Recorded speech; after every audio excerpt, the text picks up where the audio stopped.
Hello guys, তোমরা সবাই কেমন আছো? আশা করি ভালো আছো। তো আমি অনেক ভালো আছি। তো আমি সকালে উঠেই ব্লগটা শুরু করে দিয়েছি। তো আমি ঘর ঝাড় দিয়ে বারান্দাটা ঝাড় দিয়ে নিচ্ছি। তো বারান্দা ঝাড় দিয়ে নিয়ে আমি একদম ঘরে চলে এসেছি। তো বাসি বিছানা গুছিয়ে নিচ্ছি। তো আমার মেয়ে আজকে সকাল করেই উঠে গেছে। তো সকাল বলা যাবে না, কিন্তু 7টা বেজে গেছে। তো আমারই উঠতে দেরি হয়ে গেছে। ফোনে অ্যালার্ম দিয়েছিলাম, ঘুমিয়ে গিয়েছিলাম, বুঝতেই পারি না যে কখন ফোনে অ্যালার্ম বেজেছে। তো দেখতে পাচ্ছ কত বেলা গেছে, প্রায় 7টাই বেজে গেছে। তো যাই হোক, দেরি হয়ে গেছে বলে তো এটা নয় যে আমার মা সব আমার কাজ করে দেবে। যেহেতু আমি শ্বশুর বাড়িতে আছি, আমাকে সব নিজেকেই করতে হবে। তো ঘর মুছে নিলাম একবারে। ঘর মুছে ঘর থেকে বেরিয়ে একদম বাসন মেজে পেতে ধুয়ে নিচ্ছি। পেতে বাসন সব একবারে ধুয়ে নিচ্ছি।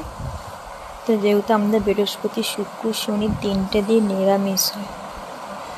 আমি বাপের বাড়িতে থাকলে আমি ঘুম থেকে উঠতে যদি 8টাও বেজে যায়, তবুও আমার মা কিচ্ছু বলবে না, বরং চা করে সামনে নিয়ে এসে দেবে। কিন্তু যেহেতু এটা শ্বশুরবাড়ি, তোমাকে নিজে সমস্ত কিছু করতে হবে।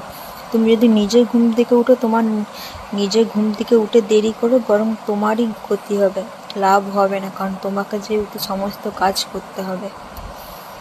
তো আমি এদিকে বাসনগুলো ধুয়ে নিচ্ছি। তো কোনো দিন রাত্রের বাসন মেজে ধুয়ে নিত,